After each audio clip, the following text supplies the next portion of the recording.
Le grand enjeu de la période actuelle, c'est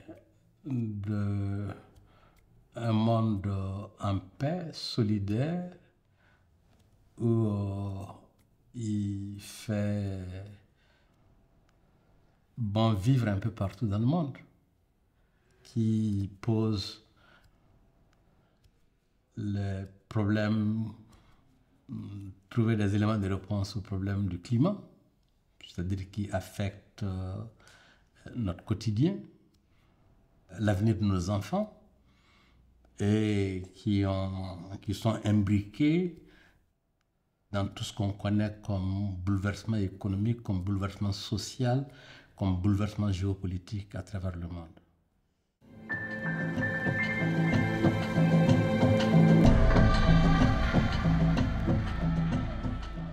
ENDA a émergé comme programme de formation du programme des Nations Unies pour l'environnement quand ça a été créé en 1972 après la conférence de Stockholm.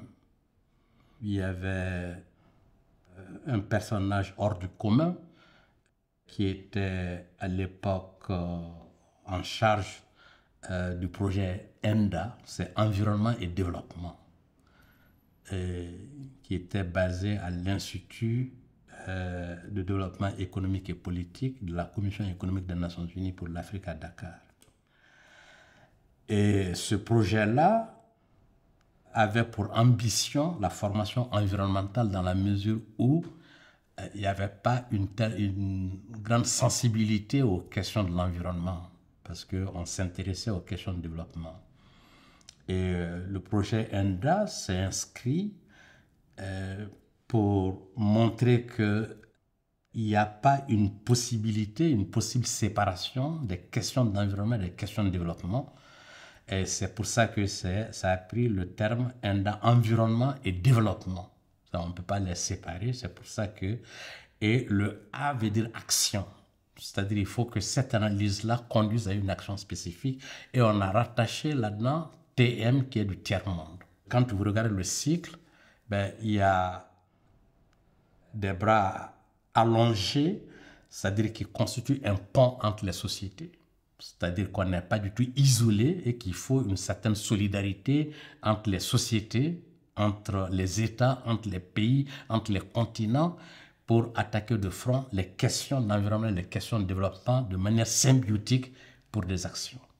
Ça, c'était à partir des années, lors de la mise en place du programme des Nations Unies pour l'environnement. À l'époque, Samir Amin, l'économiste égyptien qui dirigeait l'Institut de développement économique et politique des Nations Unies à Dakar, était le directeur. Il a eu le flair qu'il faut que ces programmes-là sortent du système onusien pour avoir toute la liberté d'action, toute la liberté de vue. Il y a 2 programmes qui sont sortis, il a demandé aux responsables de ces 2 programmes-là de les sortir des Nations Unies et de devenir indépendants. C'est comme ça que ENDA est sorti de l'IDEP, s'est installé à Dakar comme une organisation non gouvernementale internationale basée à Dakar, et en même temps, le CODESRIA, qui est également sur les sciences sociales, qui est également sorti de l'IDEP et qui s'est installé à Dakar.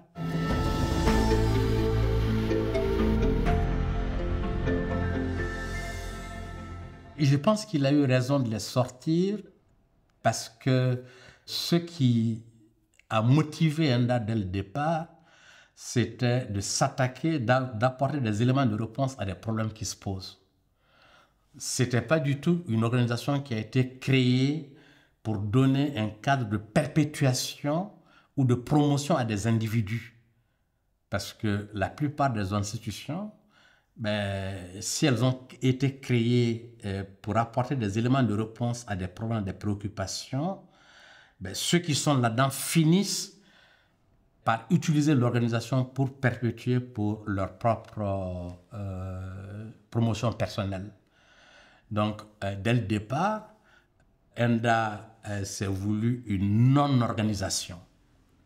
C'est-à-dire, ENDA s'est voulu une non-organisation, c'est-à-dire il n'y a pas une permanence. C'est une organisation qui est là pour apporter des éléments de réponse à un problème qui se pose à un moment donné. Et là-dedans, pendant des années, ENDA n'a jamais eu d'organigramme. Quelques partenaires qui nous ont supportés ont imposé dans le cadre de rapport d'activité qu'il faut avoir un organigramme. Bon, à l'époque, je me souviens que j'étais avec le secrétaire exécutif d'ENDA. On était allé voir un des gros partenaires financiers qui nous a exigé, dans le cadre de notre rapport, d'avoir un organigramme. Le secrétaire exécutif me dit, mais qu'est-ce qu'on fait, Youba? Je dis, mais moi, j'en sais rien, on n'a pas le choix, parce que c'est eux qui nous permettent de faire le travail qu'on fait. Et puis, il dit, bon, demain matin, on va voir. Le matin, on se voit au petit déjeuner. Il dit, tiens, on a la solution. Je dis, mais quelle solution? Il dit, on va faire un dynamogramme. Il dit, on va leur proposer un dynamogramme. Ils nous demandent un organigramme. Nous, on va leur dire non. Pour nous, c'est un dynamogramme. On va leur expliquer. Je lui dis, mais c'est quoi un dynamogramme? Il dit, on est sur une dynamique.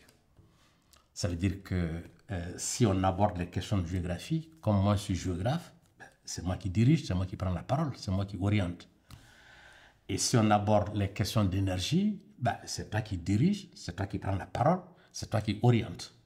Donc, en fonction du contexte, en fonction des problèmes et des préoccupations, la structure de l'organisation change. Une organisation adaptative. C'est ce qu'on a proposé et c'est ce qu'on a mis dans le rapport.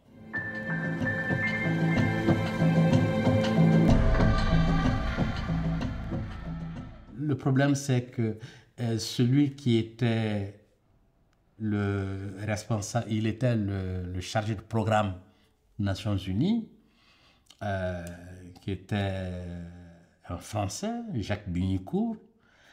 Et puis, quand l'organisation est créée, on est obligé de s'adapter dans le système existant. Il était le secrétaire exécutif.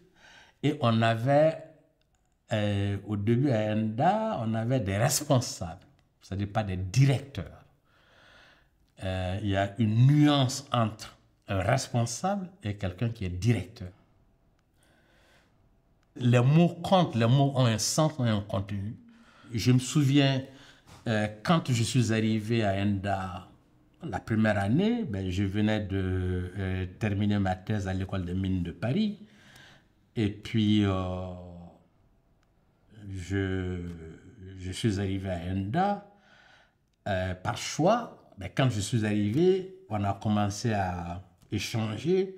Et puis, peu de temps après, il sort sa poche de l'argent et me dit, Youba, il appelle quelqu'un et dit, tu accompagnes Youba à la salle de vente. C'est un marché aux puces à Dakar. Et vous allez acheter un bureau et une chaise. D'accord, il dit, ça va être ton bureau, ça va être ton bureau et puis ta chaise. C'est comme ça qu'on a commencé. Donc, ça veut dire qu'il y a une pleine responsabilité. Quand tu es responsable, dans la pleine responsabilité, ça a un contenu. Donc, on n'avait pas de directeur.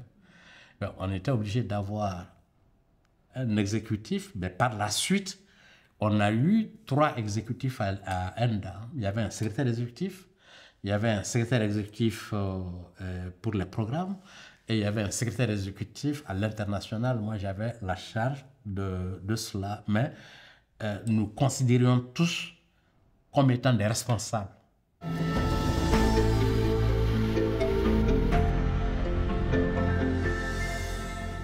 C'était pour dire pourquoi on crée ces organisations. On crée ces organisations parce qu'il y a un problème qui se pose, il y a une préoccupation.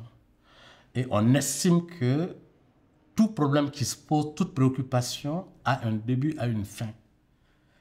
Et l'organisation doit se mobiliser pour apporter des éléments de réponse à un problème qui se pose et non pas se perpétuer. Il m'est arrivé à un moment donné de participer à une table ronde aux Nations Unies avec le secrétaire général des Nations Unies, Ban Ki-moon à l'époque, sur les institutions. Moi, j'étais un peu gêné parce que, bon, je leur ai dit, écoutez, j'ai quand même un problème sur les institutions. Je dis, je ne comprends pas qu'après 50 années, le PNUD existe. Le programme des Nations Unies pour le développement existe après 50 années. Ils disent, mais pourquoi? Je dis, mais le programme des Nations Unies pour le développement a été créé dans un contexte spécifique pour s'attaquer à un problème spécifique. Si au bout de 50 ans, cette institution n'a pas été capable de résoudre ce problème, pourquoi elle doit exister? Si elle a résolu ce problème, pourquoi elle doit exister? C'est toute la question. Donc, la question d'ENDA, c'est-à-dire une non-organisation, ben, c'était que, bien sûr que c'est difficile à concevoir, mais c'est des structures créées pour des préoccupations, pour des problèmes spécifiques, et non pas du tout se saisir d'un programme pour créer une institution et s'insérer là-dedans et que l'institution serve les individus. C'est ce qui se passe dans la plupart des institutions.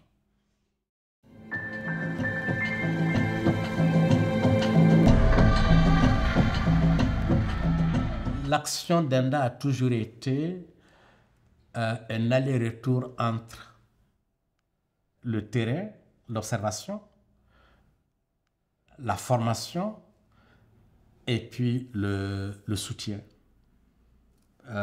J'ai été un acteur principal de la mise en place du programme énergie d'ENDA. C'est-à-dire après le deuxième choc pétrolier, les Européens se sont posé la question de savoir comment faire en sorte que l'Europe dépende moins du pétrole. Ils disent qu'il faut qu'ils définissent une politique européenne en la matière, mais la politique européenne en la matière ne peut pas être détachée de la politique énergétique des pays en développement.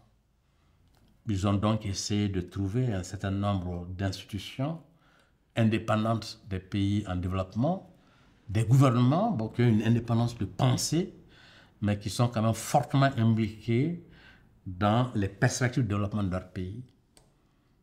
Ils sont allés en Amérique latine, ils ont découvert la Fondation Bariloche en Argentine, l'université Copé à Rio de Janeiro, UNAM au Mexique.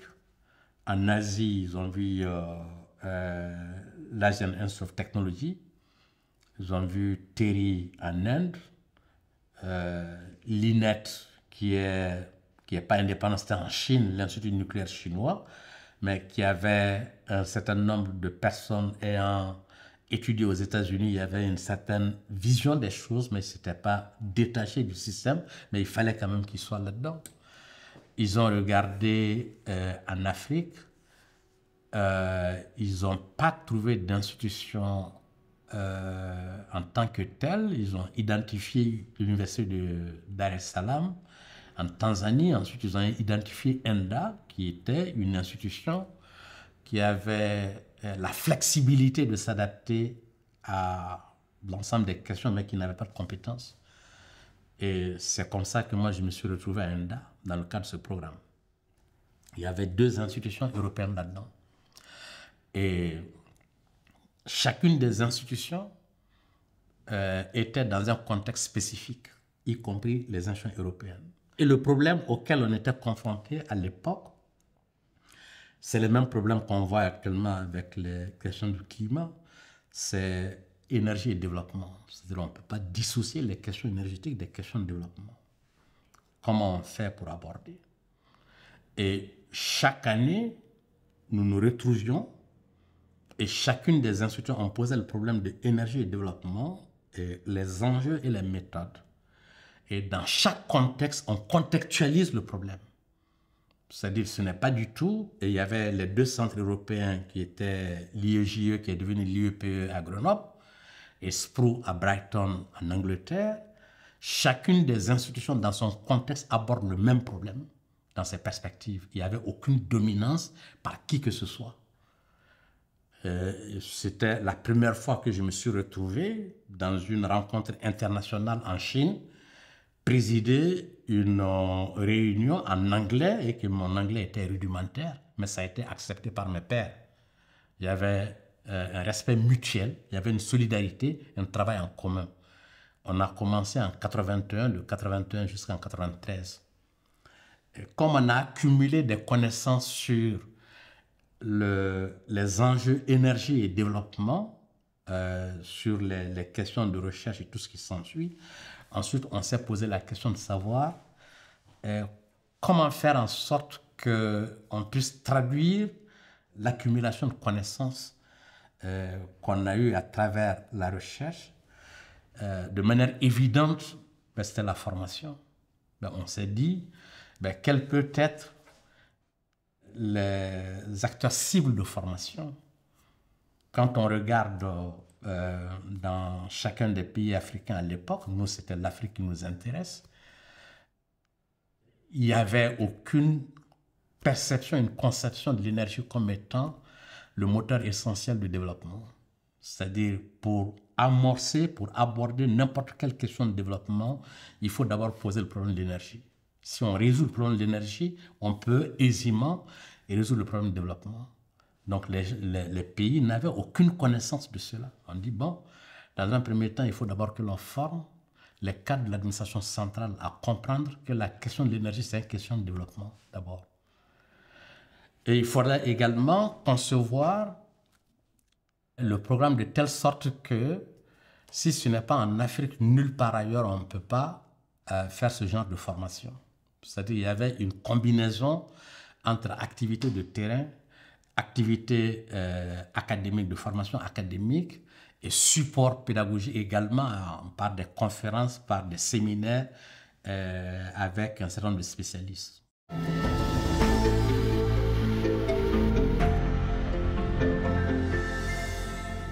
C'était des formations de 3 mois. Sur le premier mois, on ne parle pas du tout d'énergie. On parle uniquement de problèmes de développement, de problèmes de transport, de problèmes d'industrialisation, de problèmes d'habitat, de problèmes d'agriculture.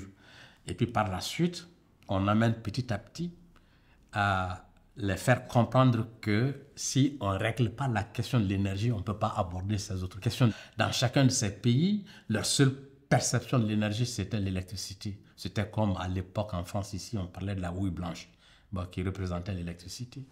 Il n'y avait pas les ministères de l'énergie n'avaient aucune compétence, n'avaient absolument rien du tout.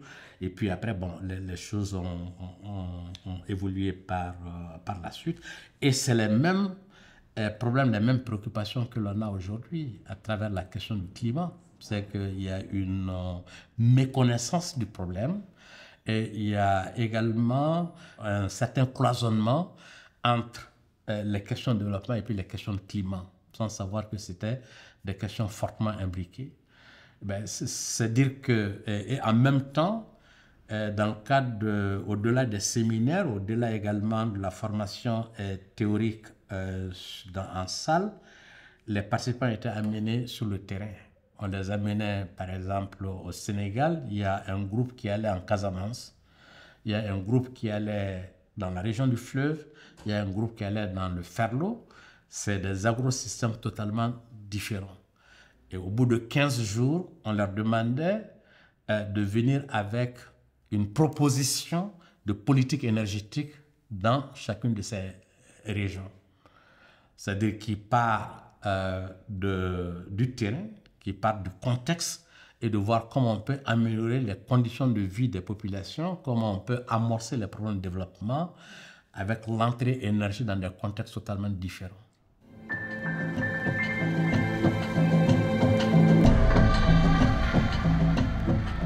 On a poussé ce sujet parce que c'était qu'on appelait ENDAPOP, c'est-à-dire on a examiné beaucoup de choses, c'est-à-dire beaucoup de gens parlent maintenant de recyclage, mais c'est des choses qu'on a fait depuis longtemps. L'idée, c'était que il faut faire évoluer en même temps la formation classique avec des types de formations non classiques, c'est-à-dire qui permettent un certain apprentissage. Les formations que l'on donne dans les écoles, dans les universités, c'est pour des diplômes, alors que la plupart du temps, les gens ont besoin d'apprentissage, d'être formés à être quelqu'un et à faire quelque chose que dans les écoles, dans les universités, on ne donne pas. C'est ce que ENDA a essayé de faire à l'époque en disant une formation populaire, une formation populaire. Et c'est également dans ce même domaine que ENDA a conceptualisé l'approche économie populaire, c'est-à-dire en disant écopop plutôt que le secteur informel, on dit que c'est l'économie populaire. Donc il y a certaines façons de voir les choses, certaines façons de faire les choses, ben, malheureusement, bon, qui n'ont pas été prises en compte et prises en charge par les gouvernements parce qu'il y a eu le rouleau compresseur des programmes d'ajustement structurel qui sont arrivés dans les années 80.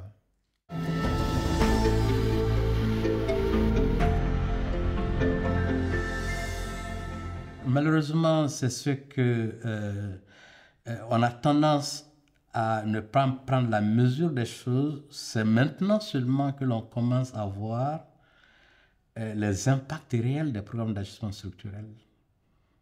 Quand nous, on était après le baccalauréat, et puis quand on faisait des formations d'ingénieurs ou des formations dans n'importe quel domaine, ben, il y avait des compétences, il y avait des gens solides dans tous les domaines. Et malheureusement, aujourd'hui, un des gros problèmes de tous les pays africains, en particulier les pays francophones, c'est le déficit de ressources humaines. C'est un des problèmes les plus importants, une des préoccupations les plus importantes.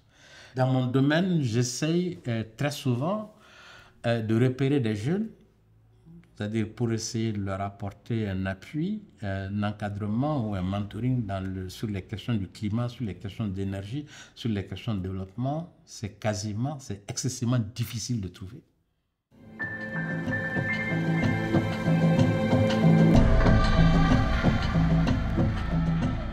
Il y avait un vrai investissement dans ce domaine de la formation. Quand on prend un pays comme le Mali, il n'y avait pas d'université.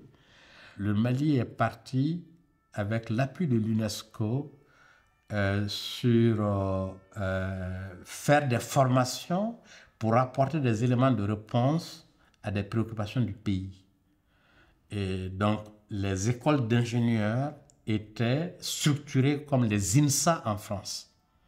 C'est-à-dire qui sont, dès qu'on termine la formation, on est directement opérationnel. Et c'était dans tous les domaines. Donc, c'était pas du tout de faire une formation universitaire classique. Ça, on l'avait. Mais les programmes d'ajustement structurel sont venus, ont tout cassé. On demandait les budgets de l'enseignement supérieur, ces budgets ont été réduits. Bon, et on dit que non, il faut plutôt favoriser l'enseignement à la base. Et ben, du coup, il y avait, et puis dans tous les pays, bon, il y a eu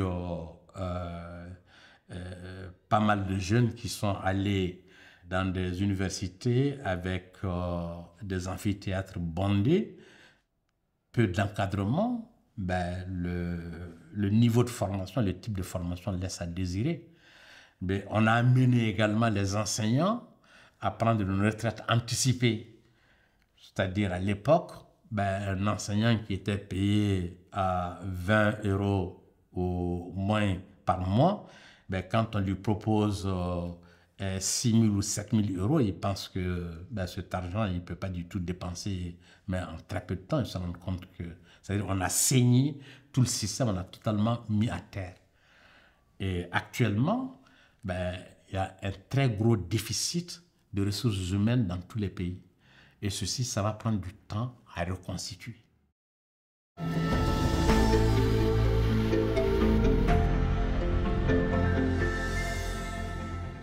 Malheureusement, ces petits frères n'ont pas essaimé sur ce modèle puisque il y a eu un certain cynisme des institutions peut-être multilatérales et bilatérales, c'est-à-dire qui se sont servis de ce type d'organisation non gouvernementale, parce que c'était des organisations non gouvernementales qui avaient un certain professionnalisme. On voit beaucoup d'organisations non gouvernementales en Afrique qui n'ont pas de professionnalisme. Ça, c'est Et c'était par choix. Bon, à l'époque, moi, j'avais fini ma thèse à l'école des mines. Je pouvais rentrer dans n'importe quelle organisation, occuper n'importe quelle fonction. Et c'était par choix délibéré que je suis allé à ENDA. C'était un choix délibéré. Ce n'était pas parce que je cherchais du travail. Actuellement, la plupart des organisations non gouvernementales, c'est de chercher des projets. Ce n'est pas les gens les plus compétents qui vont là-dedans. Il n'y a pas de substance. Et ceci est venu dans le processus de Rio où on a commencé à fragiliser les États. C'est-à-dire, au lieu de les renforcer, on les a fragilisés. Et on a poussé les organisations non gouvernementales pour la privatisation en pensant que le secteur privé va prendre le relais. Or, le secteur privé ne peut pas du tout se substituer à l'État. Le secteur privé peut prendre le relais de l'État à partir d'un certain niveau. C'est-à-dire, dans aucun système, dans aucun pays au monde, le secteur privé ne va pas venir et mettre en place l'infrastructure de base qui va structurer le développement futur. Et c'est le rôle de l'État. C'est à partir d'un certain moment, pour rendre ça beaucoup plus efficient, que le privé va venir là-dedans. C'est-à-dire on a fragilisé les États, on a saigné les États avec les institutions non gouvernementales pour essayer de faire la promotion d'un privé qui ne pouvait pas opérer dans la mesure où les conditions de base ne sont pas en place pour que le privé puisse évoluer. Si on prend la plupart de ces pays à l'heure actuelle, surtout de l'Afrique de l'Ouest, il me semble que leur industrialisation est fort clos si on n'aborde pas la question de l'énergie. C'est-à-dire comment on peut, dans un contexte où le prix du kilowattheure est de l'ordre de 20 cents, 15 cents, 18 cents, développer une industrie qui va concurrencer quoi? On ne peut pas du tout énergiser le secteur de l'agriculture avec un prix de kilowattheure relativement très très élevé. C'est en disant que c'est le privé qui va le faire, le privé ne va pas le faire. Je pense que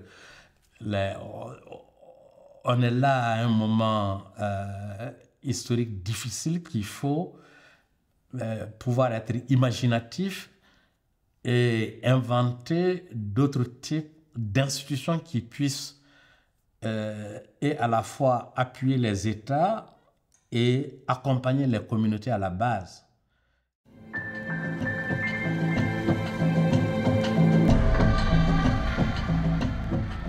Ces appuis qu'on peut imaginer, il y a plusieurs aspects à cela. Il faudrait qu'il puisse y avoir dans le cadre universitaire essayer d'imaginer des centres de recherche et d'études, c'est-à-dire qu'ils puissent se spécialiser sur un certain nombre de questions. J'avais eu l'opportunité il y a quelques années de cela avec la coopération française, il y a une vingtaine d'années où on a mis en place un réseau qui essaie de fédérer les écoles d'ingénieurs d'un certain nombre de pays ouest-africains, qui était constitué par l'Université de Dakar, l'Institut de technologie de Dakar, l'École nationale d'ingénieurs de Bamako, l'Institut burkinabé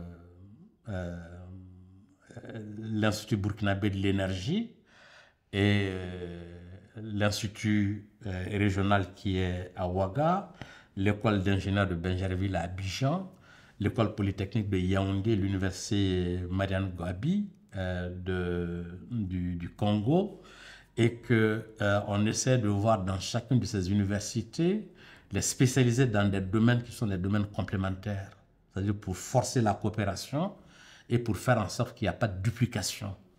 Et la collaboration, à l'époque, je me souviens qu'on avait essayé de réfléchir au fait que dans ces pays-là, il fait trop chaud et qu'il faut apporter des éléments de réponse au problème de chaleur. Et que les ventilateurs, ben, c'était bien, mais ce n'était pas efficace. Et que les climatiseurs à l'époque, ben, c'était trop cher, mais c'était efficace. Donc, entre les deux, il y avait la possibilité d'avoir des ventifraîcheurs, c'est-à-dire l'hybride entre ventilation et réfrigération, mais qui demande beaucoup d'eau et qui fonctionne très bien dans les pays sahéliens. On avait essayé de spécialiser ces universités à faire un travail dans ce sens.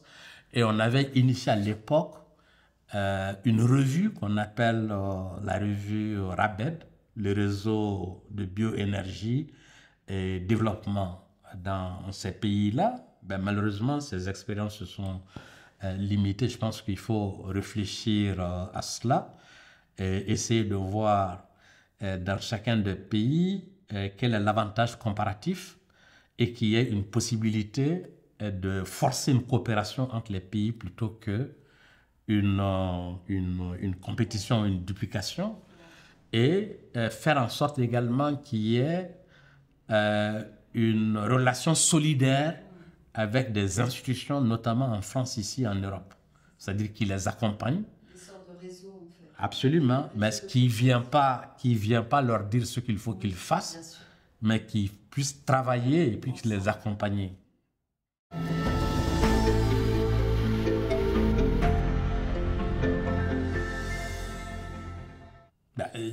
C'est ce qui m'a beaucoup compté dans ma vie, qui m'a accompagné. Bon, c'est bien sûr mes parents qui ont fait, je suis ce que je suis, mais dans ma vie professionnelle, dans mon engagement, il est évident que c'est Jacques Bignoucourt, le fondateur d'ENDA, c'est-à-dire j'ai évolué dans un système où je suis beaucoup plus motivé par l'action que par mettre en avant ma propre personne. C'est-à-dire, je n'ai pas évolué dans un système où j'ai la retraite.